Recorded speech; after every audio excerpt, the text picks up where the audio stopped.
నమస్కారం news vision కు స్వాగతం. ముందుగా ముఖ్యాంశాలు.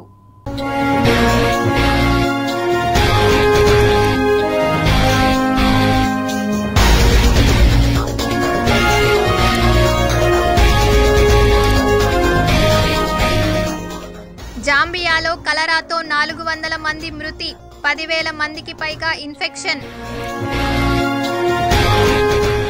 అయోధ్యలో కీలక ఘట్టం, రామ మందిరం గర్భగుడికి చేరిన రామ్లల్లా, తిరుమల నుండి 1,00,000 శ్రీవారి లడ్డూలు.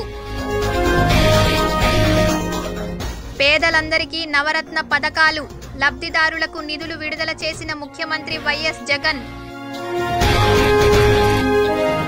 కూరగాయల మార్కెట్ నిర్మాణాలు చేపట్టారు, లబ్ధిదారులకు ఇవ్వడం మరిచారు. తిరుపతి నగరపాలక సంస్థ అధికారుల లీలలు. చతికిలబడ్డ హస్తానికి షర్మిల చేయూత, రూట్ మార్చిన రాజన్న బిడ్డ. ఎన్టీఆర్ 28వ వర్ధంతి, ఘన నివాళులర్పించిన పార్టీ కేడర్. తిరుపతి నగరపాలక సంస్థ మాజీ కమిషనర్ గిరీషాపై వేటు, క్యూలో మరికొందరు అధికారులు.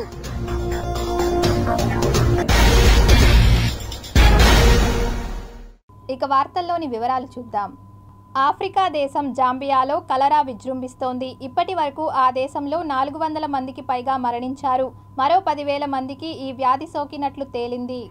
మలావి, మొజాంబిక్, జింబాబ్వే, దక్షిణాఫ్రికా దేశాల్లో 2023 ప్రారంభం నుంచి కలరా కేసులు నమోదవుతున్నాయి. 2023లో దశాబ్దాలలో మలావిలో కలరా వ్యాప్తి అత్యంత దారుణంగా ఉంది. గతేడాది ప్రపంచ ఆరోగ్య సంస్థ నైజీరియా, ఉగాండా దేశాలతో సహా సుమారు 30 దేశాలు గత కొన్ని సంవత్సరాలుగా తీవ్రమైన వ్యాప్తికి గురయ్యాయని నివేదించింది. 1970 నుంచి జాంబియాలో చాలాసార్లు కలరా వ్యాప్తి చెందింది. ఎక్కువ కేసులు రాజధాని లుసాకాలోనే ఉన్నాయి. 60,000 సీటింగ్ సామర్థ్యం ఉన్న ఫుట్బాల్ స్టేడియాన్ని తాత్కాలిక ఆసుపత్రిగా మార్చింది అక్కడి ప్రభుత్వం. WHO నుంచి జాంబియాకు దాదాపుగా 1.4 మిలియన్ డోసుల కలరా వ్యాక్సిన్ అందించింది. త్వరలోనే 2 లక్షల డోసులు ఇస్తాయని అంచనా వేస్తున్నారు.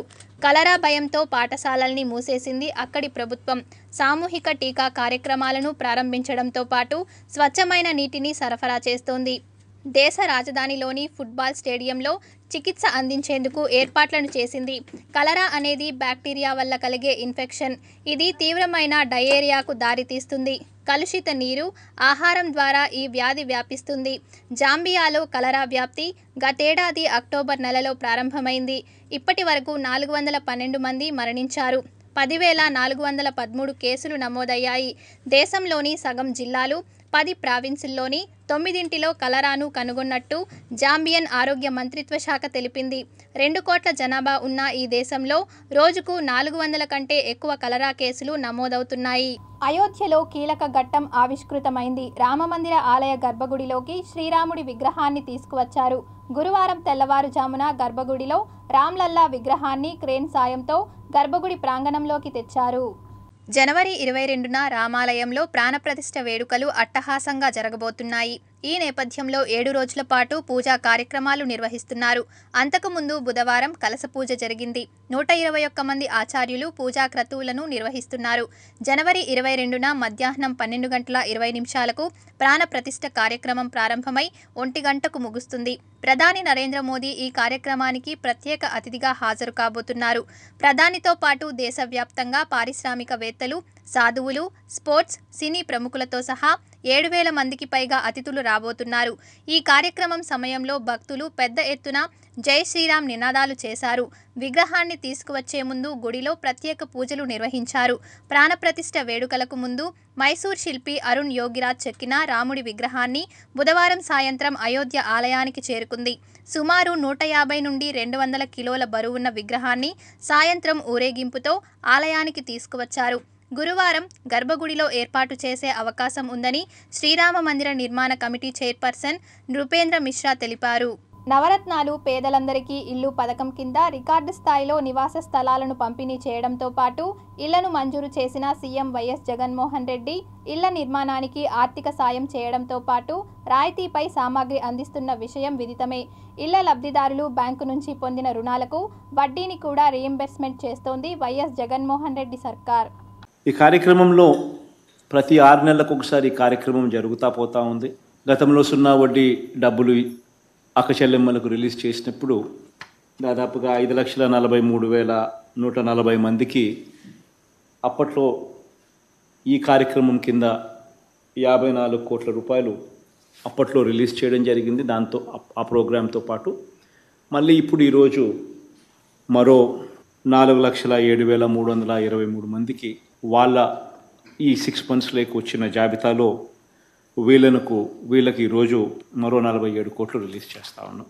పావులా వడ్డీకే ఇలా ప్రతి అక్క చెల్లెమ్మకు కూడా మంచి జరిగిస్తూ 35,000 రూపాయలు వాళ్లకు వెసులుబాటు కల్పిస్తూ వాళ్లకు ఇస్తూ తద్వారా వాళ్ళ ఇళ్ల నిర్మాణం పురోగతి స్పీడ్ను వేగం పెంచే కార్యక్రమం ఒక మంచి ఉద్దేశంతో జరుగుతూ ఉంది. ఏపీలో ఎన్నికల వేళ సంచలనాలు చోటు చేసుకుంటున్నాయి. అటు రాజకీయ పార్టీలు ఎన్నికలకు సిద్ధమవుతున్నాయి. ఇటు ఎన్నికల సంఘం తమకు వచ్చిన ఫిర్యాదులపైన కఠిన చర్యలకు ఉపక్రమిస్తోంది. ఇందులో భాగంగానే అన్నమయ్య జిల్లా కలెక్టర్ గిరీషాను కేంద్ర ఎన్నికల సంఘం సస్పెండ్ చేసింది.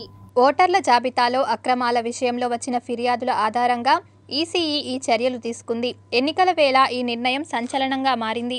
ఏపీలో ఓటర్ల జాబితాపై ప్రధాన పార్టీలు ఒకరిపై ఒకరు ఫిర్యాదులు చేస్తున్నారు.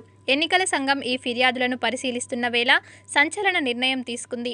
2021లో తిరుపతి ఉప ఎన్నికల సమయంలో అధికార పార్టీ నేతలు దొంగ ఓట్లు తయారు చేశారని, వారికి ఆనాడు తిరుపతి కార్పొరేషన్ కమిషనర్గా పనిచేసిన ప్రస్తుత అన్నమయ్య జిల్లా కలెక్టర్ గిరీషా పైన ఫిర్యాదులు వచ్చాయి. ఈ ఎన్నికల సమయంలో ఆయన లాగిన్ ఐడి ద్వారా దాదాపు 30,000కు పైగా ఎపిక్ కార్డుల్ని అక్రమంగా డౌన్లోడ్ చేశారనే ఫిర్యాదులు ఉన్నాయి. స్థానికంగా ఉన్న ప్రజా ప్రతినిధులకు సహకరించారని ఎన్నికల సంఘానికి ప్రతిపక్షాలు ఫిర్యాదు చేశాయి. ఈ ఎపిక్ కార్డుల డౌన్లోడ్ వ్యవహారంపై ఎన్నికల సంఘం విచారణ చేసింది. గిరీషా ఎపిక్ కార్డుల్ని డౌన్లోడ్ చేసిన విషయం ఎన్నికల సంఘం విచారణలో నిర్ధారణ అయింది. దానిపై ఇటీవల విజయవాడలో జరిగిన సమావేశంలో గిరీషాపై కేంద్ర ఎన్నికల సంఘం ఉన్నతాధికారుల ఆగ్రహం వ్యక్తం చేశారు. తాజాగా ఆయన్ను సస్పెండ్ చేస్తూ నిర్ణయం తీసుకున్నారు. ఎపిక్ కార్డుల డౌన్లోడ్ వ్యవహారంలో ప్రమేయం ఉన్న పలువురు అధికారులపైన చర్యలకు కేంద్ర ఎన్నికల సంఘం ఆదేశించింది. వారి వివరాలు పంపాల్సిందిగా రాష్ట్ర ఎన్నికల ప్రధాన అధికారి ముఖేష్ కుమార్ మీనాను ఆదేశించింది.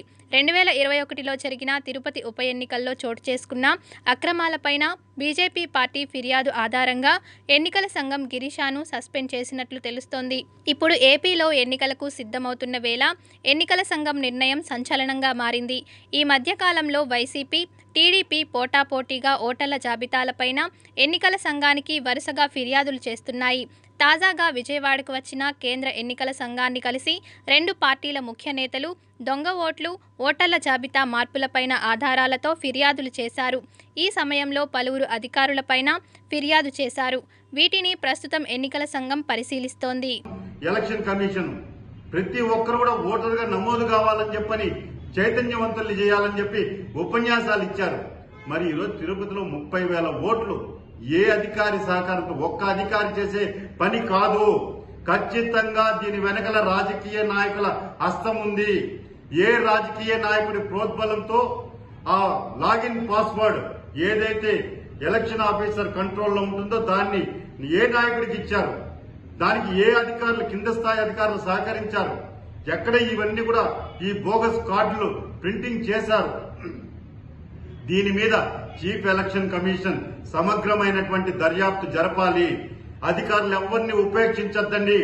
ఈరోజు బోగస్ ఓటర్లు కాదు, ఓట్లు కాదు, బోగస్ అధికారులని భర్తం పట్టండి, బోగస్ అధికారులని సస్పెండ్ చేయండి. ప్రజాస్వామ్యాన్ని ఇన్నాళ్ళు తెలంగాణే తన ప్రాణమన్న షర్మిల ఇప్పుడు సడన్ గా ఏపీ మంత్రం జపించడం చర్చనీయాంశంగా మారింది. ఏపీసీసీ చీఫ్గా బాధ్యతలు చేపట్టబోతున్న షర్మిల ఎలా ముందుకెళ్లబోతున్నారన్నది ఆసక్తి రేపుతోంది. అంతేకాదు అక్కడ సాధించినదేమిటి, ఇక్కడ సాధించబోయేది ఏమిటి అనే మాట కూడా చర్చకు వస్తోంది.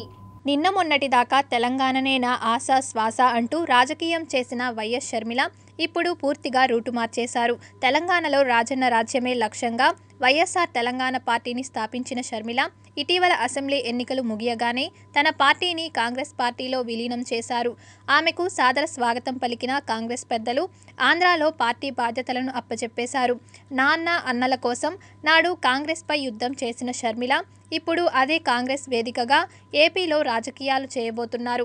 ఒక రకంగా చెప్పాలంటే ఆమె కాదనుకున్న కాంగ్రెసే ఇప్పుడు ఆమెకు భవిష్యత్ రాజకీయ వేదికగా మారింది.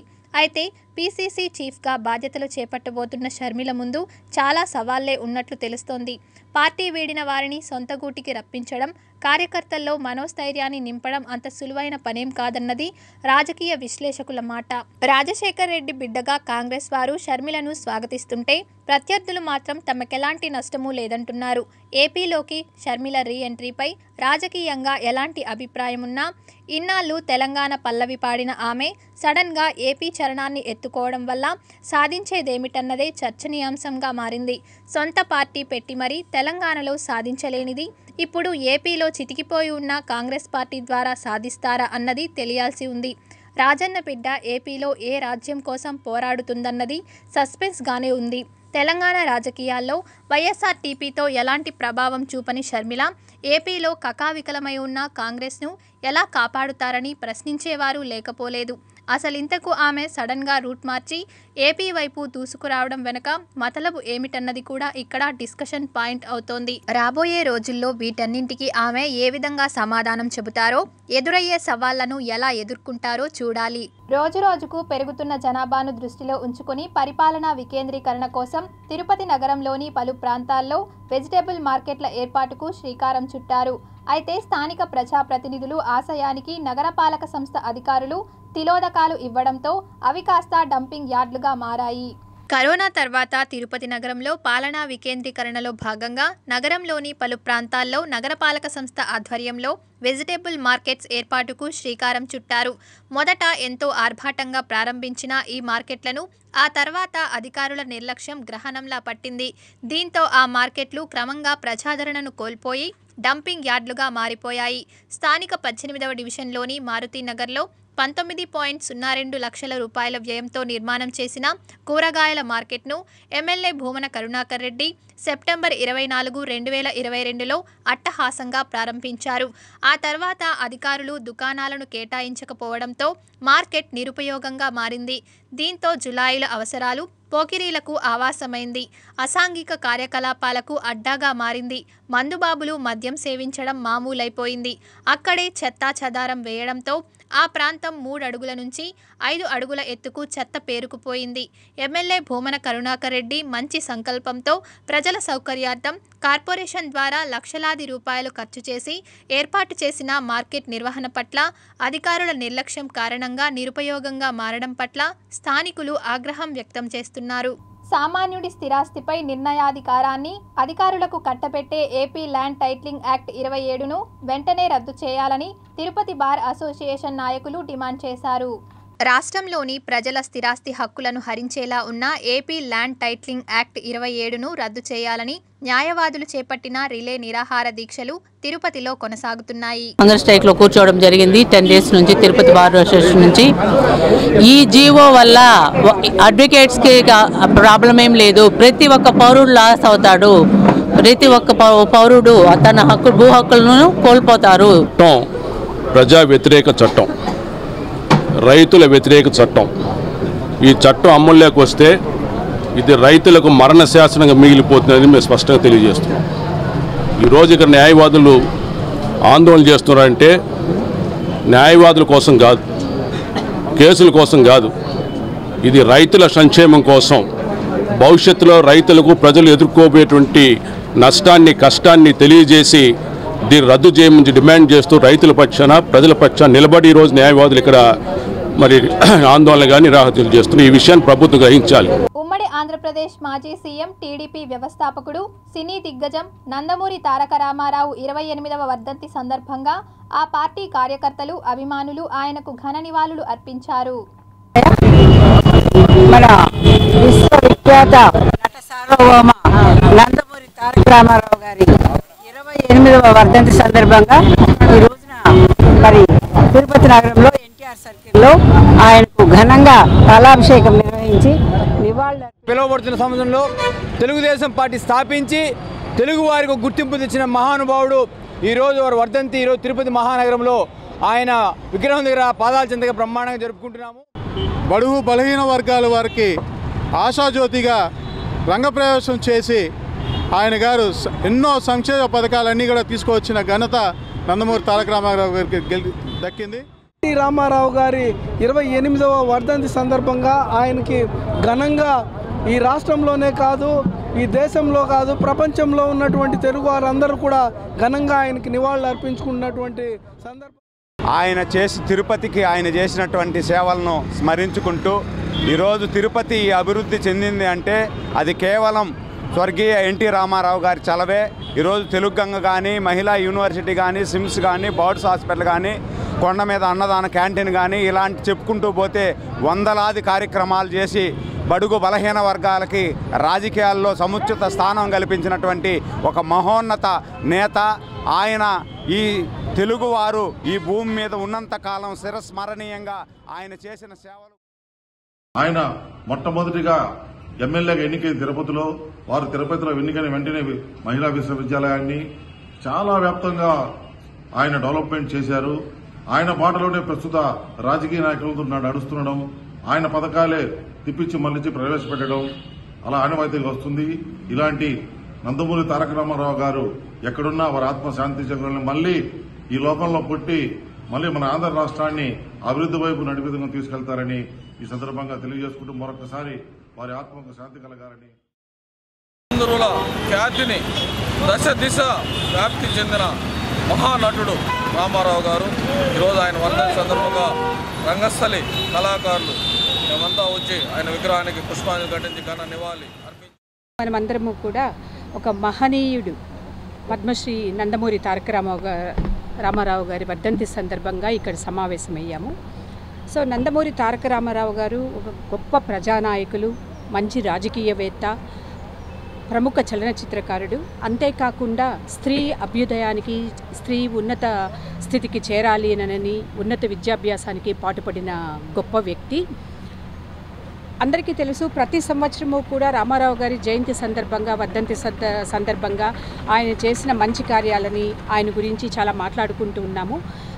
సంవత్సరంలో ఆ 2 రోజులే కాకుండా అనుదినము కూడా మనమందరము ఆయన్ని మన హృదయంలో స్మరించుకోవడం అనేది చాలా అవసరము. ఎందుకనంటే మనందరికీ తెలుసు, ఈరోజు మనము ఇంత దేదీప్యమానంగా మహిళా విశ్వవిద్యాలయంలో వెలుగుతున్నాము అంటే దానికి ప్రధాన కారకులు నందమూరి తారక రామారావు గారు. ఆయన బ్రెయిన్లో పుట్టిన ఒక మహనీయమైన అద్భుతమైన ఆలోచనే ఈ మహిళా విశ్వవిద్యాలయానికి కార్యాచరణగా రూపుదిద్దుకొని ఇంత బాగా దేశ విదేశాల్లో కూడా ప్రముఖగాంచింది. సో ఈ విశ్వవిద్యాలయంలో అనేక మంది స్త్రీలు ఉద్యోగం చేస్తూనే ఉండకుండా చాలామంది విద్యార్థినులు కూడా ఉన్నత చదువులు చదువుకొని దేశ విదేశాలలో ఉద్యోగాలు చేస్తున్నారు. దీనికి మేమందరము కూడా చాలా గర్వంగా ఫీల్ అవుతున్నాము. ఆంధ్రుల ఖ్యాతిని దశ దిశ వ్యాప్తి చెందిన మహానటుడు రామారావు గారు ఈరోజు ఆయన వర్ధంతి సందర్భంగా రంగస్థలి కళాకారులు మేమంతా వచ్చి ఆయన విగ్రహానికి పుష్పాంజలి ఘటించి ఘన నివాళి అర్పించాము. ఆయన తిరుపతి అభివృద్ధికి కూడా ఎంతో కృషి చేశారు. ఈరోజు పద్మావతి మహిళా యూనివర్సిటీ కానీ, తెలుగు గంగ వాటర్ తిరుపతికి రావడానికి కానీ అనేక కార్యక్రమాలు తిరుపతి అభివృద్ధికి ఎంతో కృషి చేసిన మహానుభావుడు. అయోధ్యలో శ్రీరాముడి ప్రాణప్రతిష్ఠ కార్యక్రమం కోసం యావత్ దేశం ఆసక్తికరంగా ఎదురు చూస్తోందని, ఈ నెల 22ను దేశ ప్రజలందరూ ఓ పండుగలా జరుపుకోవాలని శ్రీరామ భక్తులు కోరారు. ఉత్తరాది వాసులు అయోధ్యకు వెళ్లి శ్రీరాముని ప్రాణప్రతిష్ఠను తిలకిస్తే, దక్షిణాదిలోని రామ భక్తుల కోసం టీటీడీ ఆధ్వర్యంలో ఈ నెల 21, 22 తేదీల్లో జరిగే ప్రాణప్రతిష్ఠ ప్రత్యక్ష ప్రసార దృశ్య ప్రదర్శనను తిరుపతి వేదికగా ఏర్పాట్లను చేస్తున్నారు. స్థానిక ఎస్వీయు తారకరామ స్టేడియంలో వేలాది మంది భక్తులు తిలకించేలా ఏర్పాట్లు చేస్తున్నారు. ఈ ఏర్పాట్లను స్వామీజీలు, శ్రీరామ భక్తులు గురువారం పరిశీలించారు. 5 రాష్ట్రాల నుంచి కూడా రామ భక్తులందరూ కూడా ఇక్కడికి వస్తున్నారు. ఉత్తర భారతదేశంకి వెళ్ళి ఆ రామ మందిరంలో అయోధ్యలో పాల్గొన్న వాళ్ళందరికీ కూడా ఇది దక్షిణ భారతదేశంలో ఇది ఒక అయోధ్యలాగా భావిస్తూ, అలాగే 21వ తేదీ జరిగే ఈ కార్యక్రమంలో కోటి హనుమాన్ చాలీసాన్ని విజయవంతం చేయాలని కోరుకుంటూ, ప్రతి ఒక్కరికి కూడా రాముడి యొక్క సేవలో పాల్గొనాలని, రాముడి కోసం పరితపించే వాళ్ళు కోట్లాది మంది ఉన్నారు ఈ భారతదేశంలో. అందులో భాగంగా తిరుపతి ప్రజలకి ఇదొక గొప్పటి చక్కటి అవకాశం. ఏదైతే 22వ తేదీ జనవరి రామప్రతిష్ఠ జరుగుతుందో ఆ రోజు సాయంకాలం ఎవరి ఇంటికాడ వాళ్ళు 5 దీపాలు వెలిగించాలి. ఇది 500 సంవత్సరాల కోరిక. ఈరోజు ఆంధ్రప్రదేశ్లో ఉన్న తిరుపతి పట్టణంలో ప్రజలందరికీ కూడా ఇది ఒక చక్కటి అవకాశం. జనవరి 22వ తేదీన మరి భవ్యమైనటువంటి బాలరాముని మందిరం అంటే ఆ విగ్రహం ప్రాణప్రతిష్ఠ కాబోతోంది. అంటే 500 ఏళ్ల తర్వాత మళ్ళీ సగౌరవంగా రాముడు తన యొక్క మందిరంలో ప్రవేశిస్తున్న ఈ శుభ సమయంలో ఆ రోజున సాయంకాలం ప్రతి ఇంటి ముందు 5 దీపాలు వెలిగించడమే కాకుండా ఒక దీపావళి పర్వదినంగా నడుపుకోవాలని ప్రపంచం మొత్తానికి పిలుపు ఇవ్వడం జరిగింది. అయితే ఇక్కడికి వచ్చినటువంటి లక్షలాది మంది రామభక్తులు ఎవరైతే హనుమాన్ చాలీసా పఠన చేస్తూ వెళ్తారో వాళ్ళందరికీ కూడా ఇందనగా స్వామీజీ చెప్పినట్టుగా వాళ్ళు ఇంటికి వెళ్ళిన తర్వాత గోరక్ష జరగాలి, గోహత్యను ఆపగలగాలి. అలాగే లవ్ జిహాద్ని ఆపి స్త్రీ యొక్క సంరక్షణ, మాతృదేవోభవ అన్న ఈ పదానికి స్త్రీలను కూడా తయారు చేసుకోవాలి. అదేవిధంగా మత మార్పులను ఆపివేసి భారతదేశాన్ని సంరక్షించుకోవాలి. 4వది దేవాలయాలను సంరక్షించి హిందూ సమాజం అంటే యావత్ సమాజాన్ని సంఘటితం చేయాలి. వ్యసనం ముక్త మత్తు మత పదార్థాలకు బలి కాకుండా సమాజం ఆదర్శ కుటుంబాలుగా తయారు చేస్తుంది. ఇంటర్ పబ్లిక్ పరీక్షలు మార్చి 1 నుంచి ప్రారంభం కానున్న నేపథ్యంలో ప్రీ ఫైనల్ పరీక్షలు ఈ నెల 19 నుంచి ప్రారంభం కానున్నాయి. ఈ నెల 19 నుంచి 25వ తేదీ వరకు నిర్వహించే ఇంటర్మీడియట్ ప్రీ ఫైనల్ పరీక్షలకు సంబంధించిన ఏర్పాట్లను పూర్తి చేసినట్లు ఇంటర్ బోర్డు ప్రాంతీయ అధికారి జీవి ప్రభాకర్ రెడ్డి తెలిపారు. తిరుపతి, చిత్తూరు, అన్నమయ్య జిల్లాలకు సంబంధించి ఫస్ట్ ఇయర్ విద్యార్థులకు ఉదయం 9 నుంచి మధ్యాహ్నం 12 గంటల వరకు, సెకండ్ ఇయర్ విద్యార్థులకు మధ్యాహ్నం 1 గంట నుంచి సాయంత్రం 4 గంటల వరకు పరీక్షలు నిర్వహించనున్నట్లు తెలిపారు. రేపటి నుంచి pre final examinations Chittoor, Tirupati, Annamayya జిల్లాల్లో మార్నింగ్ 9 నుంచి 1 గంట వరకు, ఈవినింగ్ 2 నుంచి 5 వరకు ఎగ్జామినేషన్ జరుగుతాయి. ప్రీ ఫైనల్ ఎగ్జామినేషన్ తర్వాత ఈ మార్క్స్ అన్నీ కూడా పిల్లలు పోస్ట్ చేసి వాల్యూ చేసి వాళ్ళకి ఇవ్వడం జరుగుతుంది. తర్వాత నెక్స్ట్ థియరీ పరీక్షలు అంటే ఇంటర్మీడియట్ పబ్లిక్ ఎగ్జామినేషన్ సంబంధించి కూడా practicals, ethics, environmental, theory examination సంబంధించి షెడ్యూల్ కూడా ఆల్రెడీ అన్ని కళాశాలలు కమ్యూనికేట్ చేయడం జరిగింది. ఫిబ్రవరి నెలలో ఎథిక్స్, ఎన్విరాన్మెంటల్ ఎగ్జామ్స్, తర్వాత 5 నుంచి 20 వరకు వొకేషనల్, 10 నుంచి 20 వరకు జనరల్, ప్రాక్టికల్స్ ఎగ్జామ్స్ జరుగుతాయి. అయోధ్యకు శ్రీవారి లడ్డూ ప్రసాదం సిద్ధం చేసింది టీటీడీ. అయోధ్యలో ఈ నెల 22వ తేదీ శ్రీరామచంద్రుల వారి విగ్రహ ప్రతిష్ఠ, శ్రీరామ మందిర ప్రారంభోత్సవం సందర్భంగా భక్తులకు 25 గ్రాముల బరువు గల 1,00,000 చిన్న లడ్డూలను శ్రీవారి ప్రసాదంగా అందించేందుకు టీటీడీ ఏర్పాట్లు చేపట్టింది. ఇందుకోసం గురువారం తిరుమలలోని శ్రీవారి సేవా సదన్ 1లో శ్రీవారి సేవకులు ఒక్కో కవర్లో 2 చిన్న లడ్డూలను చొప్పున ప్యాకింగ్ చేశారు. ఈ విధంగా మొత్తం 350 బాక్సులను సిద్ధం చేశారు. 350 మంది శ్రీవారి సేవకులు ఈ సేవలో పాల్గొన్నారు. ఈ లడ్డూలను అయోధ్యకు పంపనున్నారు. ఈ కార్యక్రమంలో డిప్యూటీ ఈవో జనరల్ శివప్రసాద్, పోర్టు ఏఈఓ శ్రీనివాసులు తదితర సిబ్బంది పాల్గొన్నారు. శ్రీ ముత్యాలమ్మ గ్రామదేవత తిరువీధి మహోత్సవం వేడుకగా జరిగింది. తిరుపతి రూరల్ మండలం చిగురువాడ గ్రామంలో వెలసిన శ్రీ ముత్యాలమ్మ దేవత తిరువీధి మహోత్సవం అంగరంగ వైభవంగా నిర్వహించారు.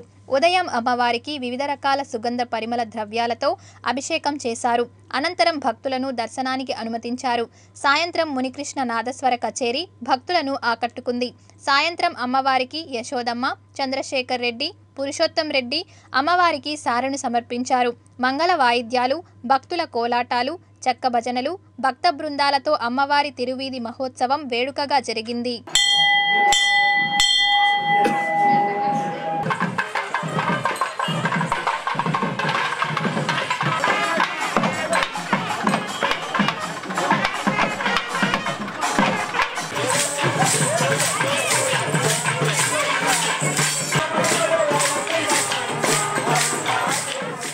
కనుమ పండుగ రోజు విశేష తిరువీధి ఉత్సవం జరుగుతుంది. అన్ని సంవత్సరాల కన్నా ఈ సంవత్సరం ప్రత్యేకమైన అభిషేకం చేస్తూ ప్రత్యేకంగా ఊరేగింపు జరిపిస్తున్నాము. ఈ సంవత్సరం చాలా విశేషంగా జరుగుతూ ఉంది. కాబట్టి ఈ గ్రామ ప్రజలకి ఈ మొత్తం అందరికి ప్రతి ఒక్కరికి పేరు పేరున నేను కృతజ్ఞతలు తెలుపుకుంటూ ఇది చేస్తాను. తిరుపతి శ్రీ పద్మావతి మహిళా విశ్వవిద్యాలయంలో ఘనంగా ప్రారంభమైంది పంచాయతీరాజ్ జాతీయ వర్క్షాప్. నేటి నుండి 3 రోజులు స్థానిక శ్రీ పద్మావతి మహిళా విశ్వవిద్యాలయంలో భారత పంచాయతీరాజ్ మంత్రిత్వ శాఖ వారి సూచనల మేరకు ఆంధ్రప్రదేశ్ రాష్ట్ర పంచాయతీరాజ్ శాఖ ఆధ్వర్యంలో సుస్థిర అభివృద్ధి లక్ష్యాల స్థానికీకరణపై 2వ థీమ్ అయిన ఆరోగ్యకరమైన గ్రామం అంశంపై జాతీయ వర్క్షాప్ నిర్వహించారు. రాష్ట్ర ప్రభుత్వాల నుంచి చేపట్టేటువంటి అనేకమైనటువంటి కార్యక్రమాలు కూడా ఒకసారి ఇక్కడ గుర్తు చేసుకోవడం జరిగింది. మరి ఇప్పటికే గౌరవ ముఖ్యమంత్రి జగన్మోహన్ రెడ్డి గారు ఆంధ్రప్రదేశ్ని ఆరోగ్య ఆంధ్రప్రదేశ్గా తీర్చిదిద్దడానికి ప్రతి గ్రామ పంచాయతీలు కూడా ఒక వెల్నెస్ సెంటర్ని ఎంజీఎన్ఆర్జీఎస్ నిధుల నుంచి నిర్మాణం చేసి అక్కడ ఒక ఏఎన్ఎంని ఏర్పాటు చేసి గ్రామ ప్రజలు ఆరోగ్యపరంగా ఎటువంటి సమస్యలు వచ్చినా వెంటనే ఆరోగ్యపరంగా మందులు తీసుకునేదానికి చర్యలు చేపట్టేదానికి ఏఎన్ఎంని ఆ వెల్త్ సెంటర్లో ఏర్పాటు చేయడం, ఒక సచివాలయ వ్యవస్థను తీసుకొచ్చి సచివాలయం ద్వారా కూడా గ్రామ ప్రజలకు మంచి జరిగేటువంటి అనేకమైనటువంటి కార్యక్రమాలు అమలు చేసే దానిలో ఈ రాష్ట్ర ప్రభుత్వం ముందుంది. అలాగనే జగనన్న ఆరోగ్య సురక్ష అని చెప్పి గ్రామాల్లో ఆరోగ్యాన్ని మెరుగుపరిచేదానికి, అలాగే హౌస్ హోల్డ్ ప్రతి ఒక్కరికి కూడా మరి ప్రతి ఇంటికి కూడా డాక్టర్ అనేటువంటిది ఒక కాన్సెప్ట్ని తీసుకొచ్చి सरकार और आंध्र प्रदेश सरकार के संयुक्त विद्यमान से यहाँ पर हेल्दी और ग्रीन विलेज, स्वच्छ विलेज వయోవృద్ధులకు దివ్యాంగులకు తిరుమల శ్రీవారి దర్శనాన్ని సంతృప్తికరంగా అందిస్తోంది టీటీడీ. రోబ్లేసు, నేను ఒక వికలాంగుడిని. నేను అనంతపురం నుంచి వచ్చాను, అనంతపురం డిస్టిక్ నుండి. అయితే నాకు తెలియలేదు ముందుగానే ఇట్లా ఆన్లైన్లో బుక్ చేసుకోవాలని. కానీ అయితే దర్శనం అయితే జరిగింది. ఇప్పుడు దర్శనానికి వచ్చినప్పుడు అక్కడ వెళ్ళాను, టికెట్లు అన్నీ తీసుకున్నాను. బట్ అలా ఉంటుందో లేదో అక్కడ వెళ్ళి విచారణ చేయండి అని అడిగారు. విచారణ చేసుకొని 3 గంటలకు వదులుతామన్నారు. 3 గంటల వరకు మాకు సదుపాయాలు బాగానే కల్పించారు. 3 గంటల వరకు మాకు అన్నం నీళ్లు కలిసిన ఏవైనా కూడా ఈ సేవా సమితి వాళ్ళు కానీ ఇక్కడ ఉన్నటువంటి టీటీడీ వాళ్ళు కానీ మాకు అన్ని విధాలుగా బాగానే సహకరించారు. అంతా బాగానే జరిగింది. 2 అవర్స్ వెయిట్ చేశాము. అక్కడ పెరుగన్నం, సాంబార్ అన్నం ఇవన్నీ పెట్టారు. మామూలు దారికి వెళ్ళేదానికి దీనికి చాలా హాయిగా ఉంది మాకు. గుళ్ళో కూడా దర్శనం అయిన తర్వాత తోపులాట్లు అవన్నీ కూడా ఏం లేవు. అంతా బాగా దర్శనమైంది. నేను అంతకుముందు ఈ 300 రూపాయల దర్శనంలో వెళ్ళేవాళ్ళం, కొద్దిగా ఇబ్బంది పడుతుండేవాళ్ళం. ఇది చాలా హాయిగా జరిగింది, మంచిగా జరిగింది. 1 o'clock అట్టు దర్శనానికి వెళ్ళాం. ఒక 15 minutesలో బయట వచ్చేసాం. లోపల దర్శనం బాగుందండి. వెళ్ళామండి, బాగానే జరిగింది. ఏం తోపులాట్లు అవి ఏం లేకుండా ఫ్రీగా చూసాము. దర్శనం బాగా జరిగింది. పులిహోర ఇచ్చారు, అక్కడ అన్నము, పెరుగన్నము, సాంబార్ అన్నం పెట్టారు. కుప్పం రైల్వే స్టేషన్లో పెను ప్రమాదం తప్పింది. కుప్పం రైల్వే స్టేషన్లో జోలార్పేట రైలు ఎక్కే క్రమంలో ఓ వికలాంగుడు ప్రమాదవశాత్తు రైలు కింద పడ్డాడు. ఈ విషయాన్ని గమనించిన ప్రయాణికులు వెంటనే చైన్ లాగి రైలును ఆపారు. రైల్వే పోలీసులు ప్రయాణికులు కింద పడిన వికలాంగుడిని సురక్షితంగా బయటకు తీశారు. దీంతో పెను ప్రమాదం తప్పింది. అయితే వికలాంగుడు స్వల్ప గాయాలతో బయటపడడంతో అందరూ ఊపిరి పీల్చుకున్నారు. తిరుపతి నగరంలో ఇంటింటి కులగణనను పారదర్శకంగా చేయాలని నగరపాలక సంస్థ కమిషనర్ హరిత అధికారులను ఆదేశించారు. కులగణనపై నగరపాలక సంస్థ కార్యాలయంలో గురువారం అన్ని విభాగాల అధికారులతో కమిషనర్ హరిత సమీక్ష సమావేశాన్ని నిర్వహించారు.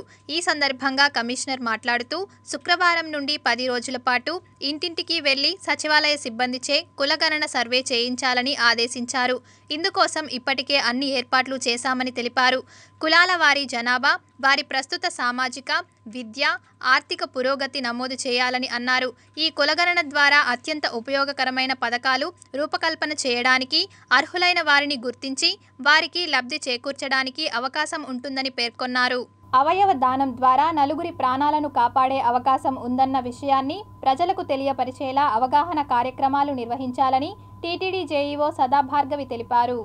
తిరుపతి శ్రీ వెంకటేశ్వర వైద్య విజ్ఞాన సంస్థ ఆధ్వర్యంలో భారతదేశంలోనే మొదటిసారిగా ఏకకాలంలో నిర్వహించిన హార్ట్, లివర్, కిడ్నీ ట్రాన్స్ప్లాంటేషన్ ప్రక్రియ విజయవంతం కావడంతో స్విమ్స్ అధికారులు, వైద్యులు, విలేకరుల సమావేశాన్ని నిర్వహించారు. హెల్త్ సెక్టర్ అనేది ఈ ముఖ్యమైనటువంటి కాంప్లికేటెడ్ ఆపరేషన్స్ అన్నీ కేవలం ప్రైవేట్ సెక్టర్లోనే ఉంటాయి, కేవలం కోటీశ్వరులకు మాత్రమే అవైలబుల్ ఉంటాయి అనేటువంటి తరుణంలో రాష్ట్ర ప్రభుత్వం ఈ ఆరోగ్యశ్రీ అనేటువంటి ఈ స్కీమ్ తీసుకొచ్చి ఈ ఎక్కువ ఖర్చుతో 10 లక్షల మీద అయ్యేటువంటి ఖర్చుతో ఉన్న ఆపరేషన్లను కూడా ఆరోగ్యశ్రీలోకి తెచ్చి ఒక సామాన్యులకి అందుబాటులోకి తీసుకురావాలనేటువంటి గొప్ప సంకల్పం రెండవ ముఖ్యమైనటువంటి విషయం. ఆర్గన్ డొనేషన్ తీసుకోవడమే కాకుండా ఆర్గన్ ట్రాన్స్ప్లాంటేషన్ కూడా అదే సమయంలో చేయడం అంటే చాలా గొప్ప విషయం. 48 గంటల్లో వార్ ఫుడ్ బేసిస్ మీద ఇది మేము చేస్తున్నాము మేడం అనగానే నేను ఫస్ట్ ఆయనకు చెప్పింది, మిగతా పనంతా వదిలేసి ఈ పనే చేయండి, ఇది చాలా గొప్ప పని. ఎందుకంటే ఒక వ్యక్తి మరణించాడు అనే లోపే అతను ఇంకొక మనిషిలో జీవిస్తున్నాడు అన్నంత గొప్ప దానం అవయవదానం. కాబట్టి దీన్ని మనం ప్రోత్సహించాలి అని చెప్పడం జరిగింది. నిర్దిష్టమైన బీసీ కుల గణనతోనే తమ హక్కులను పూర్తి స్థాయిలో పొందగలమని రాష్ట్ర బీసీ ఉద్యోగ సంఘం వ్యవస్థాపకులు గోపాల్ తెలిపారు. గురువారం తిరుపతి బాలాజీ కాలనీలోని మహాత్మా జ్యోతిరావు పూలే విగ్రహం వద్ద రాష్ట్ర బీసీ ఉద్యోగ సంఘం ఆధ్వర్యంలో ఈ నెల 21వ తేదీన చేపట్టనున్న హాయ్ బీసీ చలో కడప కార్యక్రమానికి సంబంధించిన పోస్టర్లను ఆవిష్కరించారు. దేశంలో ఇంత అభివృద్ధి చెందినా కూడా బీసీ వర్గాలకు రాజ్యాంగ రిజర్వేషన్ లేకపోవడం వల్ల బీసీలు వివక్షిత ఎంతోమంది మేధావులు చదువుకున్న వాళ్ళు ప్రతి చోట బీసీ వివక్షితే. ఒక సీనియర్ అధికారులు మొదలుకొని వైస్ ఛాన్సలర్ నియామకాలు మొదలుకొని ప్రతి చోట కూడా బీసీలు వివక్షితే. వాళ్ళకు కీలకమైన పోస్టు కూడా లేవు. కాబట్టి బీసీలు జనాభాకు అనుగుణంగా రిజర్వేషన్ కల్పించాలని, బీసీ జనాభాకు అనుగుణంగా రాజ్యాధికారం ఇవ్వాలని, బీసీలకు తగిన ప్రాముఖ్యత ఇవ్వాలని, కేవలం కుల ప్రాతిపదికన పోలరైజ్ అయ్యి ఒక వర్గం పోతే మరొక వర్గము, ఇంకొక వర్గం పోతే ఒక సమాజంలో ఆర్థిక వనరులు గుప్పట్లో పెట్టుకొని కొన్ని వర్గాలు మాత్రం రాజ్యాధికమైన తొంగు చూస్తున్నాయి తప్ప. హలో బీసీ చలో కడప అనే కార్యక్రమానికి ఇక్కడ శ్రీకారం చుట్టినటువంటి మన సోదరులు బీసీ జాతి మేల్కొల్పే విధంగా చైతన్యం అయ్యేందుకు బీసీ గర్జన్ కడపలో ఈ నెల 21/1/2024 ఆదివారం కడప కళాక్షేత్రంలో జరుగును. ఈ కార్యక్రమానికి యువత, మహిళలు, ఉద్యోగస్తులు, ఉపాధ్యాయులు ఒక్కరూ లక్షలాదిగా పాల్గొని ఈ కార్యక్రమాన్ని విజయవంతం చేయవలసిందిగా కోరుచున్నాను. స్వయంభు శ్రీ వరసిద్ధి వినాయక స్వామివారి దేవస్థానానికి భక్తులు హుండీల ద్వారా సమర్పించిన కానుకలను లెక్కించగా 1,62,43,284 రూపాయలు ఆదాయంగా సమకూరినట్లు ఆలయ చైర్మన్ మోహన్ రెడ్డి తెలిపారు.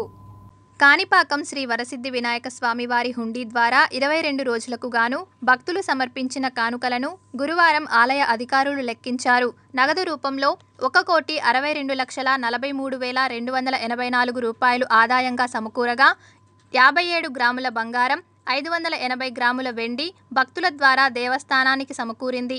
అలాగే విదేశీ కరెన్సీ కూడా వచ్చినట్లు చైర్మన్ మోహన్ రెడ్డి, ఈవో వెంకటేశు తెలిపారు. వార్తలు ముగించే ముందు ముఖ్యాంశాలు మరోసారి.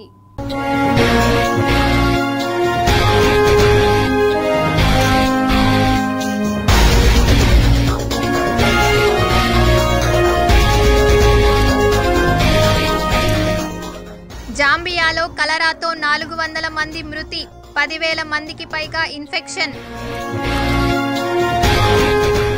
అయోధ్యలో కీలక ఘట్టం, రామ మందిరం గర్భగుడికి చేరిన రామ్లల్లా, తిరుమల నుండి 1,00,000 శ్రీవారి లడ్డూలు. పేదలందరికీ నవరత్న పథకాలు, లబ్ధిదారులకు నిధులు విడుదల చేసిన ముఖ్యమంత్రి వైఎస్ జగన్. కూరగాయల మార్కెట్ నిర్మాణాలు చేపట్టారు, లబ్ధిదారులకు ఇవ్వడం మరిచారు, తిరుపతి నగరపాలక సంస్థ అధికారుల లీలలు. చతికిలబడ్డ హస్తానికి షర్మిల చేయూత, రూట్ మార్చిన రాజన్న బిడ్డ. ఎన్టీఆర్ 28వ వర్ధంతి, ఘన నివాళులర్పించిన పార్టీ కేడర్. తిరుపతి నగరపాలక సంస్థ మాజీ కమిషనర్ గిరీషాపై వేటు, క్యూలో మరికొందరు అధికారులు.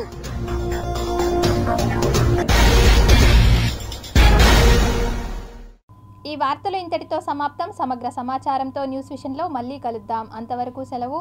నమస్కారం.